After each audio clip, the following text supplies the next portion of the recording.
हे बघा आत्ताच आजीनी कांद्याच्या वावरातून आणलेली आहे कांद्याची पात आणि व्यवस्थितपणे ती कापून घेतलेली आहे बारीक आणि हे बघा आता ते पाणी टाकून व्यवस्थितपणे ते काय मावा बिवा फवारे बिवारे मारेला असतात ना ती घाण व्यवस्थित निघली पाहिजे. आजीने आत्ताच चूल पेटवली आहे तिच्यावरती हे बघा कढई ठेवलेली आहे. कढईमध्ये आता आजी लगेच आता टाकू राहिली आहे बघा कांद्याची पातीची बारीक करेल. आणि अशी पण तुम्ही ही भाजी एकदम पातळ मस्तपैकी घट होणार आहे जेणेकरून आजी सरमरीत अशी भाजी म्हणतात. सरभरीत अशी भाजी म्हणतात. आजी कशी बनवणार ही भाजी? सरभरीत शेंगदाणे घालून खायला कशी लागेल? एकदम चवबाज ना. हिरव्या मिरच्या घालून ना. शेंगदाणे अजून काय काय वापरतात या भाजीला? जिरे शेंगदाणे मिरच्या मीठ अजून हे बघा एवढ्याच कमी साहित्यामध्ये एकदम चांगली स्वादिष्ट भाजी करणारच आहे आजी. एकदम चुलीवर आता लगेच डायरेक्ट वाफ दाबून ठेवणार आहे ना आजी शिजायला.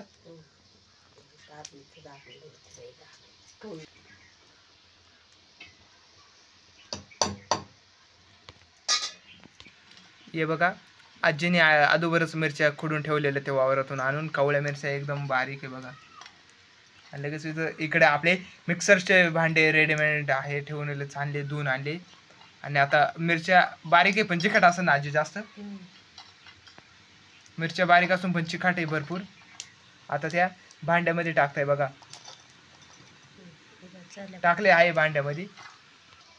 हे बघा आजी परतण्यासाठी भाजी व्यवस्थितपणे वरखाली करू राहिली जेणेकरून हिची वाफ दाबली नाही तरी चालेल कारण की ही भाजी जास्त कवळी आजींचं म्हणणं आहे ना आजी.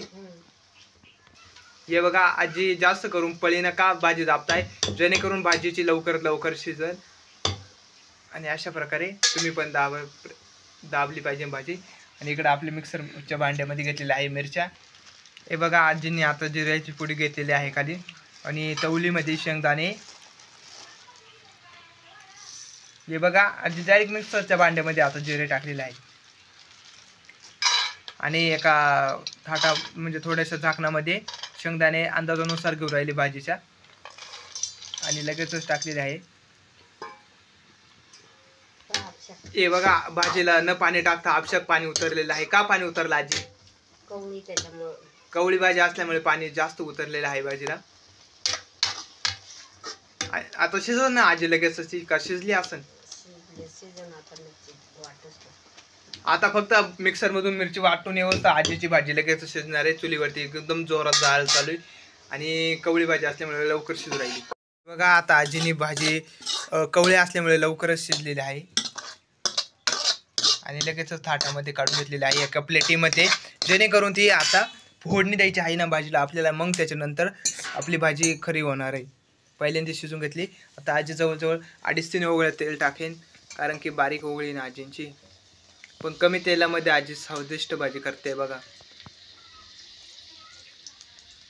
आणि ही चुलीवरची आपली एकदम गावची खेड्यातील भाजी कशी म्हणतात तशी भाजी होणार आहे. खूप दिवसाचा अनुभव आहे आजींना. बघा भाजीतून खूप गरम वाफा चालली आता. आजीने आणलेलं आहे मिक्सरमधून दळून मिरच्या शेंगदाणे जिरे.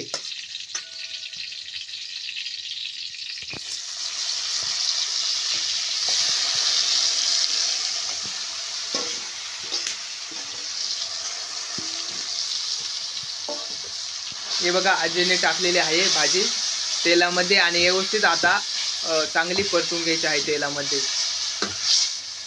कावर परतून घ्यायची आजी? जास्त भाजीला चव आणण्यासाठी तेलामध्ये परतून घ्यायची असते भाजी. आजीने आता दळून आणलेलं मस्तपैकी टाकलेलं आहे. शेंगदाणे मिरच्या हे बघा पाणी टाकताय. भाजी खायला खमंग लागणार आहे एकदम स्वादिष्ट भाजी बघा.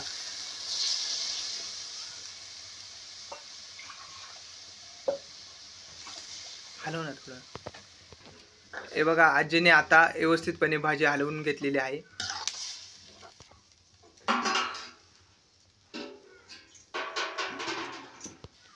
जवळजवळ ही भाजी आपल्याला चुलीवरती 10 ते 12 मिनटं आपल्याला चांगली गरम होऊन द्यायची उकळी येण्यापर्यंत. तोवर तुम्ही हा व्हिडिओ नक्कीच बघत राहा. थोडा मी आता एडिट करतो, त्याच्यानंतर तुम्हाला दिसेलच आजीने मस्तपैकी भाजी केलेली आहे. आजीने आता मीठ टाकलेलं आहे. पहिल्यांदा मीठ नसतं टाकीत आजी, कारण की जेणेकरून आजींका जाडं मीठ आहे ना उकळे येण्याच्या अगोदर टाकतात ते. बघा थोडंसं डाळीचं पीठ टाकतात जेणेकरून अजून घट्ट होण्यासाठी. अशा प्रकारे तुम्ही पण डाळीचं पीठ वापरू शकता, जेणेकरून भाजीला चव येते, घट्ट होते, खायला स्वाद येतो, एकदम खमंग भाजी लागते डाळीच्या पिठाने. आणि इकडे एका बाजूला आपली चुलीवरती भाजी शिजते एकदम मस्त. आणि चांगले आता उकळून द्यायचे आपल्याला 5 ते 12 मिनटं. हे बघू शकतात आता आपले 10 ते 12 मिनटं झालेली आहे भाजीला. आणि आजीने जाळ वडलेला आहे, जेणेकरून भाजी आपली एकदम घट्ट झालेली आहे डाळीचं पीठ वापरलेलं असल्यामुळे. तुम्ही पण अशी भाजी बनवा, आणि बनवली तर आम्हाला कमेंटमध्ये नक्की कळवा. आणि आजीच्या तशी बनवली तशी बनवा, मी तुम्हाला सांगतच होतो कशी बनवायची. तुम्हाला हा व्हिडिओ समजला असेल. मिळूया पुढच्या व्हिडिओमध्ये. तोवर जय शिवराय, जय महाराष्ट्र, धन्यवाद.